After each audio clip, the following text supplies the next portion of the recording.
बिस्मिल्लाहिर्रहमानिर्रहीम।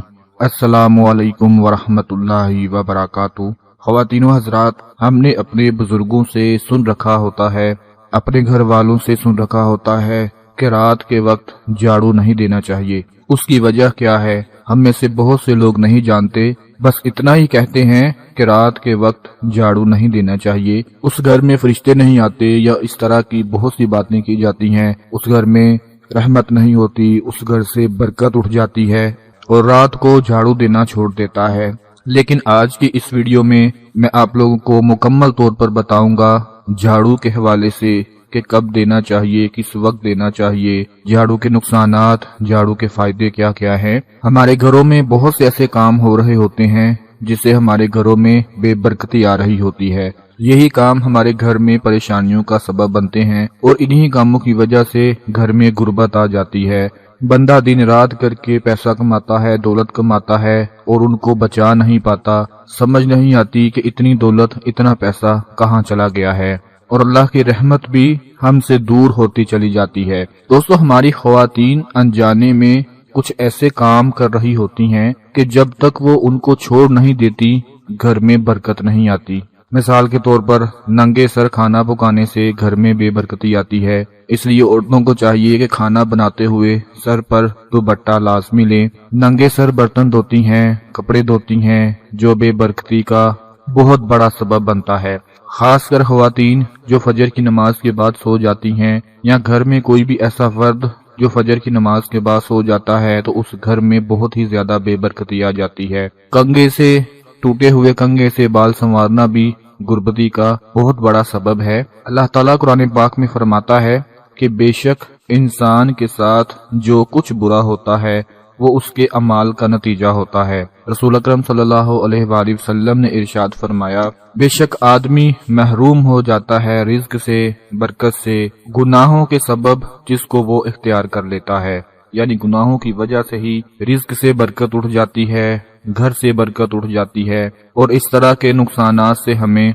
वास्ता पड़ता है। झाड़ू बज़ाहिर एक मामूली सी चीज है, लेकिन इससे की जाने वाली मामूली सी गलती आपको और आपके घर वालों को नुकसान पहुंचा सकती है। दोस्तों, झाड़ू के हवाले से चंद बातें हैं जो याद रख लें, वरना ये झाड़ू घर को झाड़ कर रख देगा और कभी घर में बरकत नहीं आएगी, पैसा नहीं आएगा। अगर आएगा भी तो ऐसे चला जाएगा कि आपको पता ही नहीं चलेगा। पहली बात याद रखें कि जो कोई शख्स या जो कोई औरत कपड़े से झाड़ू देती है तो वो मोहताज हो जाता है। कोई भी शख्स जो कपड़े से झाड़ू दे या कोई भी औरत घर में कपड़े से झाड़ू दे, यानी कपड़े से सफाई करे, तो वो घर मोहताज हो जाता है। हमेशा घर में झाड़ू लगाते वक्त सर पर दुपट्टा लाजमी लें, सर ढांप कर झाड़ू लगाएं। जो ख्वातीन खुला सर छोड़कर घर में झाड़ू लगाती हैं वो बेबरकती को और नहुसत को बहुत बड़ी दावत दे रही होती हैं।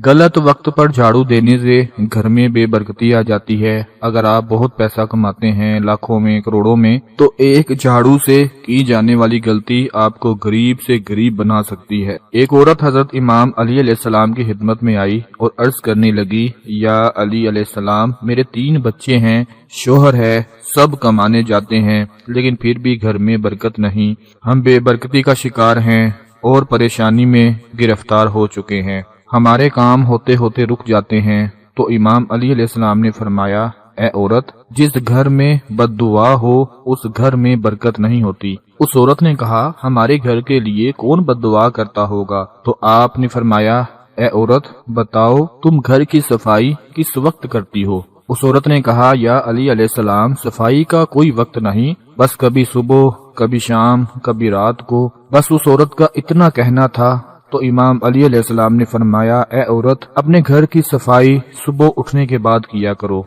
रात को नहीं किया करो, क्योंकि जब सूरज गायब हो जाता है, गुरूब हो जाता है, तो जितने भी कीड़े मकोड़े जमीन पर रहने वाली मखलूकात होती हैं वो घरों के कोने पकड़कर आराम करती हैं, यानी घरों के कोनों में छुप जाती हैं और सुबह का इंतजार करती हैं और अल्लाह की इबादत करती हैं।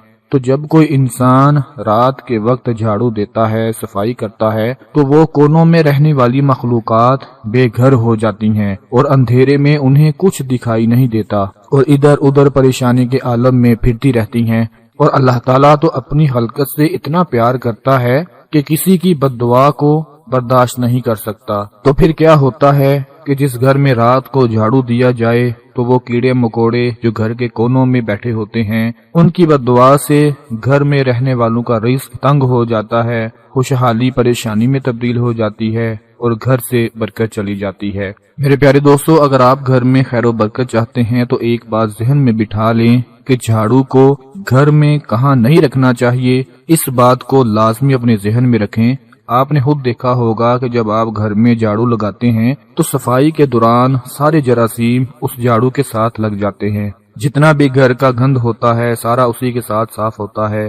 تو جس جگہ پر آپ کھانا بناتے ہیں یعنی کچن میں جھاڑو مت رکھیں، جہاں پر آپ کھانا بناتے ہیں وہاں جھاڑو نہیں ہونا چاہیے، اور جس جگہ کھانا کھاتے ہیں وہاں بھی جھاڑو مت رکھیں، کھانا کھانے والی جگہ پر بھی جھاڑو نہیں ہونا چاہیے۔ اگر آپ کے گھر میں آپ کا بھائی، آپ کا شوہر جو باہر کام کرنے جاتے ہیں یا جاب کے لیے جاتے ہیں تو ان کے گھر سے باہر جانے کے فوراً بعد جھاڑو نہیں لگانا چاہیے۔ بزرگان دین کہتے ہیں کہ گھر میں جھاڑو کو کبھی بھی سیدھا نہیں رکھنا چاہیے بلکہ لیٹا کر رکھنا چاہیے، اور گھر کی دیواروں کو جھاڑو سے صاف نہیں کرنا چاہیے، اس سے بھی نحوست پیدا ہوتی ہے۔ میرے پیارے دوستو، آپ نے دیکھا ہوگا مسجدوں میں، اللہ کے گھروں میں یا درباروں میں جمعے کے دن صبح صبح جھاڑو لگایا جاتا ہے، کیونکہ یہ دن بہت خاص ہوتا ہے۔ اس دن اللہ کی رحمتیں برستی ہیں اپنے گھروں میں۔ جمعے کے دن صبح کے وقت جھاڑو لگانا کبھی مت بھولیں۔ جمعے کا دن بہت برکت والا ہوتا ہے۔ جمعے کے دن صفائی کرنے سے گھر سے بے برکتی ختم ہو جاتی ہے، گھر سے نحوست ختم ہو جاتی ہے اور ہر طرح کی تنگ دستی ختم ہو جاتی ہے۔ میں دعا کرتا ہوں آج یہ چھوٹی سی ویڈیو آپ کے لیے بہت ہی زیادہ فائدہ مند ثابت ہوگی۔ اپنا بہت سارا خیال رکھیں، اپنی دعاؤں میں یاد رکھیں۔ اللہ حافظ۔